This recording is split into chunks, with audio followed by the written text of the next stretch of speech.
Sweetcorn पासून पौष्टिक असं वन डिश मील आज मी बनवलं आहे। ब्रेकफास्ट, लंच, डिनर मध्ये तुम्ही एन्जॉय करू शकता किंवा मुलांच्या डब्याला देखील देऊ शकता। त्यासोबतच अगदी 1 मिनिटामध्ये एवढे सारे स्वीटकॉर्नचे दाणे कसे काढायचे ती देखील टिप मी तुमच्यासोबत शेअर केली आहे। चला घरातल्याच अगदी बेसिक साहित्यामध्ये आजच्या रेसिपीला लगेच सुरुवात करूया। तर इथे मी 3 मोठे कांदे घेतले आहेत। कांद्याची साल काढून स्वच्छ धुवून घेतले आणि आता आपल्याला ते चौकोनी चिरून घ्यायचे आहेत।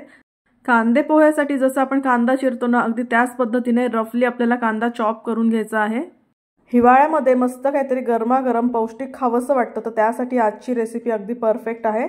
यातून तुम्हाला प्रोटीन, फायबर सगळं काही मिळेल। तर आता इथे मी ना 1 किलो स्वीटकॉर्न घेतलेले आहेत। स्वीटकॉर्नची साल काढून मी व्यवस्थित स्वच्छ करून घेतलेले आहे। स्वीटकॉर्नचे दाणे बऱ्याच वेळा आपण अशा पद्धतीने काढतो पण त्याने काय होतं ना दाणा अख्खा न निघता त्यातलं सगळं दूध बाहेर येतं। तर तसं होऊ नये म्हणून काय करायचं, स्वीटकॉर्न बरोबर मधोमध असं आपल्याला त्याचे 2 भाग करून घ्यायचे आहे। धारदार आणि पातळ सुरीच्या साहाय्याने दाण्यांची पहिली ओळ जी आहे ती फक्त आपल्याला काढून घ्यायची आहे। ही पहिली ओळ व्यवस्थित निघाली ना की मग पुढचे दाणे सगळे तुम्ही झटपट काढू शकता। 1 किलो स्वीटकॉर्नचे दाणे अवघ्या काही मिनिटांमध्ये सोलून आपले तयार होतात।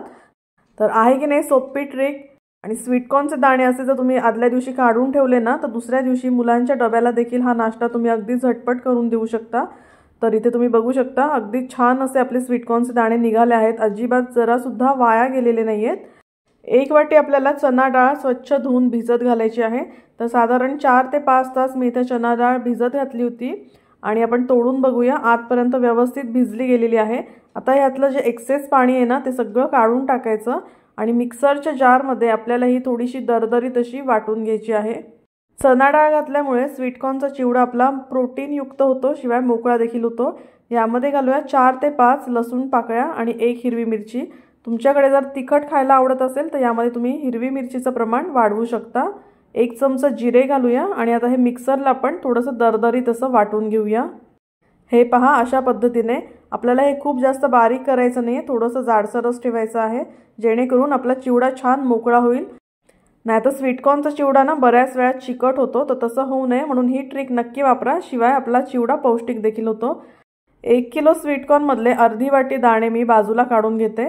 तर हे का काढलेत ते तुम्हाला पुढे कळेलच। आणि बाकीचे जे स्वीटकॉर्न आहेत ना ते आपल्याला मिक्सरवर थोडेसे जाडसर वाटून घ्यायचे आहेत। खूप जास्त आपल्याला बारीक वाटायचे नाहीयेत कारण स्वीटकॉर्न हे ऑलरेडी कोवळे आहेत। जर खूप जास्त आपण बारीक केलं ना तर त्याचं सगळं दूध निघून येईल आणि चिवडा आपला चिकट होईल। तर आता इथे सगळी माझी बेसिक तयारी झालेली आहे। यामध्ये आपल्याला कुठलाही पदार्थ बाहेरचा लागणार नाहीये, जे आपल्या घरामध्ये अवेलेबल साहित्य आहे त्यापासूनच आज आपण ही डिश बनवतोय। तर इथे मी नॉनस्टिक कढई घेतली आहे। त्यामध्ये फक्त आपल्याला 1.5 चमचा तेल घालायचं आहे। कमी तेलातला हा नाश्ता आहे। यामध्ये घालूया फोडणीला मोहरी। मोहरी छान तडतडली की यामध्ये घालणार आहोत हिंग आणि कढीपत्ता, उभ्या चिरलेल्या हिरव्या मिरच्या। मिरच्यांचं प्रमाण आपल्या आवडीनुसार घ्यायचं आहे। आपल्याला किती तिखट आवडतं त्यानुसार मिरचीचं प्रमाण तुम्ही कमी जास्त करू शकता। फोडणी आपण छान परतून घेऊया। मिरचीचा कच्चेपणा गेला की लगेच आपण कांदा यामध्ये परतायला घेऊया। आता कांदा आपल्याला काय करायचं, खूप जास्त परतायचा नाहीये। आपण कांदे पोह्याला परततो ना त्याच पद्धतीने फक्त ट्रान्सलुसंट होईपर्यंतच कांदा आपल्याला परतायचा आहे। बघा कांदा ट्रान्सलुसंट झालाय, त्यामध्ये मी घालते अर्धा चमचा हळद, चवीनुसार मीठ। हे देखील आपण मिक्स करून घेऊया।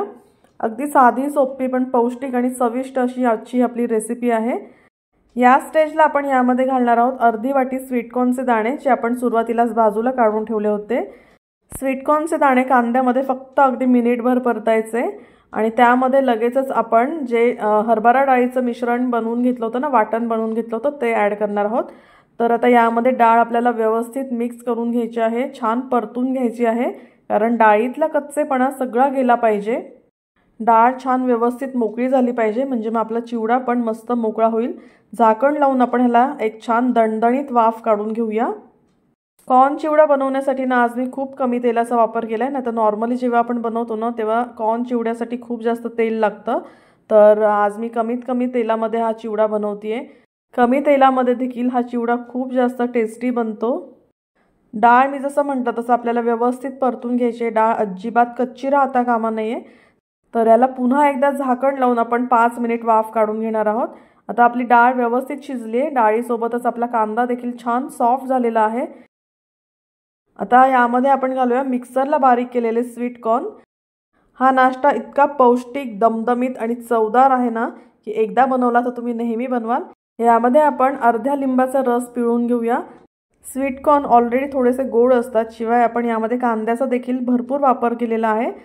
तर आंबट गोड छान अशी टेस्ट बॅलन्स होण्यासाठी इथे मी अर्ध्या लिंबाचा रस वापरला होता। तर आता पुन्हा हे सगळं छान मिक्स करून घेऊया। मी हे सगळं व्यवस्थित मिक्स करून घेते। तोपर्यंत तुम्ही हा व्हिडिओ कुठल्या गावातून, कुठल्या शहरातून पाहताय मला कमेंट नक्की करा। तसेच मिम्मीज किचन मराठीचा व्हिडिओ जर तुम्ही पहिल्यांदाच पाहत असाल आणि अजूनपर्यंत चॅनलला सबस्क्राइब केलं नसेल तर लगेच सबस्क्राइब करा, म्हणजे असे साधे सोपे छान छान रेसिपीज, पौष्टिक अशा रेसिपीज तुमच्यासोबत मी शेअर करत असते। तर यामध्ये घालूयात चवीनुसार मीठ आणि पुन्हा सगळं हे व्यवस्थित मिक्स करून आता आपण यावर झाकण ठेवून एक 5 मिनिटांसाठी वाफ काढून घेणार आहोत। आता पहा मस्त आपला हा चिवडा तयार झाला आहे, बघा रंग किती छान आलाय। तर हा कॉर्नचा चिवडा आपल्याला मीडियम फ्लेमवरच सगळं शिजवून घ्यायचा आहे, नाहीतर काय होईल ना यामध्ये जसं मी सांगितलं स्वीट कॉर्न हे गोड असतात, तर कढईला चिकटण्याची किंवा करपण्याची शक्यता असते। त्यासाठी इथे मी नॉनस्टिक कढईचा वापर केला आहे आज। तर थंडीच्या दिवसात मस्त पौष्टिक असा गरमागरम आपला स्वीट कॉर्नचा चिवडा तयार झालेला आहे। बघा किती छान मस्त वाफाळताय की नाही चिवडा। बारीक चिरलेली हिरवी कोथिंबीर आणि ओला खोवलेला नारळ याने मस्तपैकी आपण याला गार्निश करूया। पुन्हा भेटूया अशाच एका साध्या सोप्या छान पौष्टिक रेसिपीसह। तोपर्यंत घरचं खा आणि स्वस्थ रहा। बाय।